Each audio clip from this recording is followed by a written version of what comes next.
put your fantasy football skills to the test with Pair Up, a new feature on SPITCH. Select which player you think will score the most points from between 3 and 10 pairings and win up to £8,500. Download SPITCH today for free, register and play via the link in the description. With the fixtures now in place for double game weeks 36 and 37, we can start to finalise plans for the end of season run. But before we look ahead, let's briefly touch on what has been a pretty poor showing in game week 31. A below average score of just 36 has seen a drop from 24k to 30k, and Nick Pope is the only man who can salvage things when Burnley face Everton on Wednesday. Alexander-Arnold missing out was somewhat expected, but Kieran Tierney's absence was a surprise. It's since been reported that his knee injury is unfortunately set to keep him out for the remainder of the season. To make matters worse in defence, Luca Digne only lasted 12 minutes before a stomach complaint ended his game early, while Romain Saiss was left on the bench after reportedly picking up a knock on international duty. There was very little to shout about other than a goal and assist from Matt Doherty, with blanks all across the midfield. Harvey Barnes was the closest to getting on the scoresheet from the 4, with his tally of 6 shots ranking second amongst midfielders during the game week as it stands, behind Brighton's Alexis McAllister. Not owning a Spurs midfielder proved costly, with Harry Kane unlucky to come away with just a 4-point return after a man-of-the-match performance against Newcastle. No player has created more big chances than his 2 during the game week so far, and no teammate attempted more than his 5 shots. So let's look ahead to the transfer plans for Friday's Game Week 32 deadline.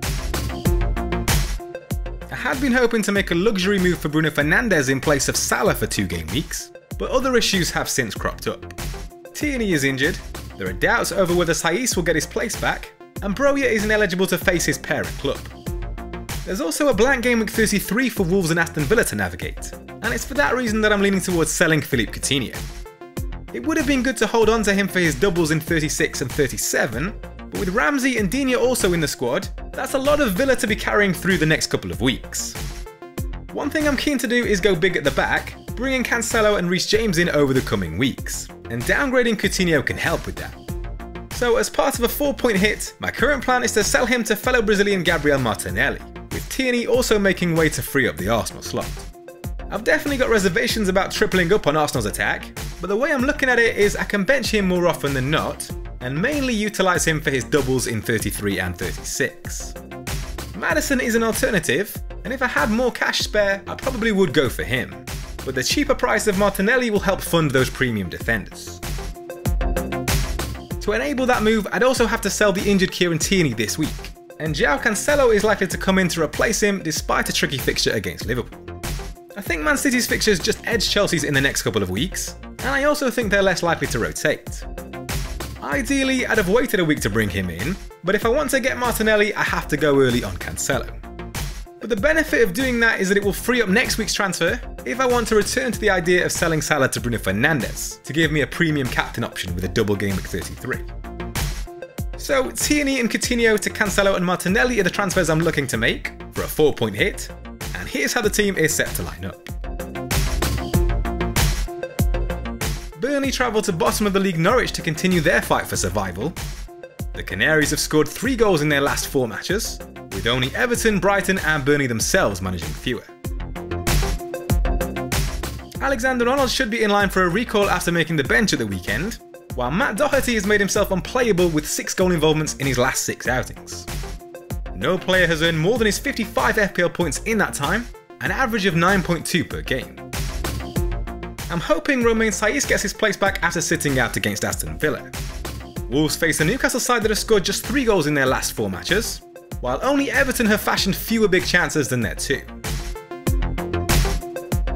Mo Salah has scored just once in the last 4 game weeks, a penalty against Brighton, and has fallen down to 11th for non-penalty XG in that time, with a figure of 1.37. But he has fared well against Big 6 sides this season, with 7 goals and 2 assists in 7 appearances, averaging 9.3 points per game.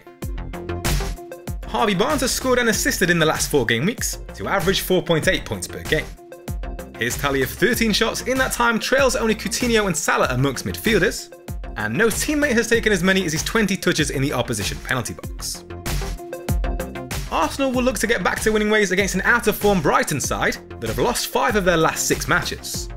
They've conceded 11 goals in that time, with only Leeds, Norwich and Watford shipping more. Alexandre Lacazette has played a direct hand in 3 goals over the last 4 game weeks, averaging 4 points per game. Amongst forwards, only Toney, Maupay and Kane have fired more than his 12 shots in that time.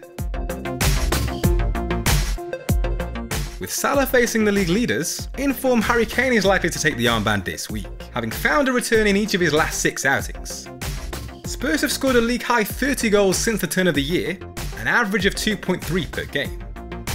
Aston Villa have suffered 3 consecutive defeats, conceding 5 goals, with only Newcastle shipping more in that time.